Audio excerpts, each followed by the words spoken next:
எல்லோரும் கரூரை பற்றி அங்கே வட்டமிடும் கழுகுகள் அதை பற்றியே பேசிக் கொண்டிருப்பதை எண்ணும் பொழுதெல்லாம் நான் சொல்லிக் கொண்டிருந்தேன் முன்னாள் அமைச்சரிடம்.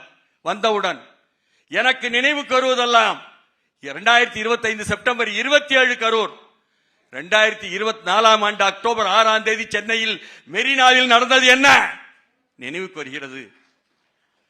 அங்கே சாகச காட்சி, விமான சாகச காட்சி நடத்த போகிறோம் என்று சொல்லிவிட்டு அதை பார்ப்பதற்காக இந்திய ஒன்றிய அரசினுடைய அந்த ஒரு விமானப்படையினுடைய சாகசத்தை பார்ப்பதற்காக அழைத்தீர்களே, வந்தார்களே அரச மன்னர்களும் மன்னர் குடும்பத்தாரும் வந்து அமர்ந்தார்களே, அவர்களுக்கு பாதுகாப்பு காவல்துறையில் இருந்து கொடுக்கப்பட்டதே.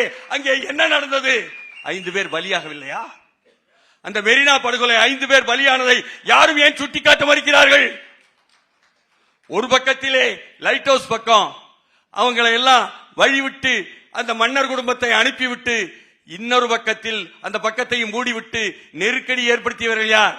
காலையில் மெரினாவில் நடைபயிற்சி போகும் பொழுது அடுத்த நாள் நான் எண்ணி பார்க்கிறேன், 5 சிண்டெக்ஸ் தண்ணீர் தான் வைத்திருந்தது. தண்ணீர் இல்லாததால் டீஹைட்ரேஷன் என்று சொல்லக்கூடிய அந்த நிலையில் தான், ஸ்டாம்பீட் என்று சொல்லக்கூடிய நெரிசல் தான் அவர்கள் இறந்தார்கள். அதை பற்றி யாராவது பேசினார்களா? அதை சட்டமன்றத்திலே அப்பொழுது இவர்கள் தாமதமாக வந்தார்கள், விரைந்து சென்றார்கள் என்று யாராவது சொன்னாரா? அதற்கு வழக்கு போட்டார்களா?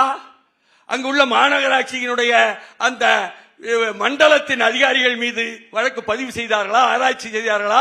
அருணா ஜெகதீசனுடைய ஆணையத்தை அழைத்தார்களா? போட்டார்களா? அல்லது வெள்ளம் வந்து விட்டது தமிழ்நாடு, சென்னையில் அதை தடுப்பதற்கு முன்தடுப்பு என்று பிரதமர் அலுவலகத்திலிருந்து கொண்டு வந்து திருப்புகழ் ஐஏஎஸ் வைத்து குழு போட்டவர்கள் இதற்கு திருப்புகழ் ஐஏஎஸ் வந்தாரா? குழு போட்டார்களா? எப்படி சௌகரியமாக கடந்து செல்ல முடியும்? அந்த 5 பேர் கொண்ட பலிக்கு நீங்கள் இப்பொழுது பேசுகிறீர்களே, அந்த SOP ஒன்று போட்டிருந்தால் நடந்திருக்குமா? கரூர் முன் தடுப்பு உன்னிடம் இல்லையே. அந்த பலியானவர்கள் யாரும் அவர்கள் தமிழர்கள் இல்லையா? தமிழ்நாட்டை சேர்ந்தவர்கள் இல்லையா? தலைநகரிலேயே உங்கள் கண்முன்னாலேயே நடந்தது. கரூரை பற்றி அதிகம் கதைப்பவர்கள் ஏன் அதை பேச மறுக்கிறார்கள்? இவையெல்லாம் எனக்குள் எழுகிறது. அதனால் இங்கு நியாயம் இல்லை, நீதி இல்லை. அந்த நியாயத்தையும் நீதியையும் கொண்டு வரக்கூடிய இளைஞர் படை இதோ வந்திருக்கிறீர்கள் என்பதனால் வாழ்த்துக்கள், வாழ்த்துக்கள், வாழ்த்துக்கள் நிறைவேறும்.